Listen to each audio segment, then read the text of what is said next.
Supremo Tribunal Federal retoma a semana que vem o julgamento sobre a responsabilidade das redes sociais. Vamos voltar a Brasília. O repórter Pedro Nascimento tem os detalhes. Ô Pedro, a sessão foi interrompida ontem, após conclusão do voto do ministro Dias Toffoli.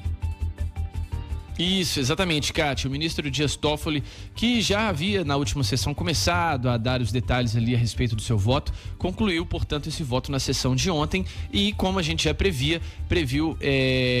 em seu voto a inconstitucionalidade do artigo 21, do artigo 19 do Marco Civil da Internet, que na teoria prevê que as empresas, as Big Techs responsáveis pelas redes sociais, só sejam punidas após o descumprimento de uma ordem judicial para a remoção de um conteúdo, de uma publicação que seja ofensiva, que seja alguma fake news ou coisa do tipo.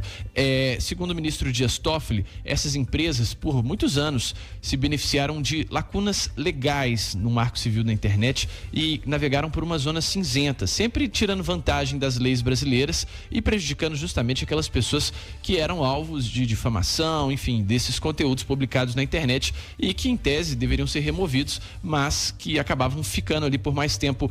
nas redes sociais. O ministro Dias Toffoli, em seu voto, inclusive, ele propôs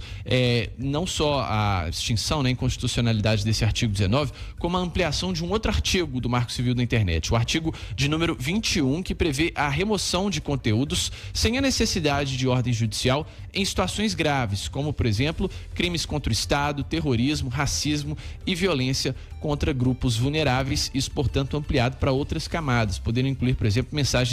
postagens de fake news e ofensas pessoais. O ministro Dias Toffoli, em seu voto, também sugeriu que os provedores de internet sejam responsabilizados pelos danos recorrentes de conteúdos gerados por terceiros, caso, após essa notificação, eles não tomem a medida em tempo razoável. Inclusive, um detalhe muito interessante desse voto do ministro Dias Toffoli é que, dependendo da situação, por exemplo, se você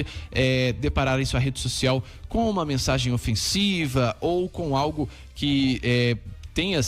realmente se enquadre nessa necessidade de ser removido e essa postagem tenha sido feita por perfis falsos, por contas fake, ou seja de certa forma recomendado ao usuário, essa responsabilidade ela seria objetiva das empresas e também seria solidária às empresas anunciantes. Então, colocando também os anunciantes nessa responsabilidade por arcar com os conteúdos publicados na internet. Esse voto, ele é parte de um julgamento um pouco mais amplo, e que trata sobre a responsabilização das redes sociais e que junta algumas ações que foram movidas ao longo do tempo na Justiça e que tratam justamente desse artigo 19 do Marco Civil da Internet. O julgamento ele foi encerrado ontem depois do voto do ministro Dias Toffoli. Ele será retomado na próxima quarta-feira, agora com o voto do ministro Luiz Fux, que é relator de uma outra ação que trata desse mesmo tema. E só para abrir um parêntese aqui interessante, viu, Kátia, a respeito desse assunto, é porque essa ação que é relatada pelo ministro Luiz Fux, ela diz respeito, chegou ao Supremo Tribunal Federal ainda quase que na década passada, Foi lá em 2010, quando um caso aconteceu em Belo Horizonte. Uma professora navegando ali na época pelo Orkut, saudoso Orkut, rede social que pertencia à Google,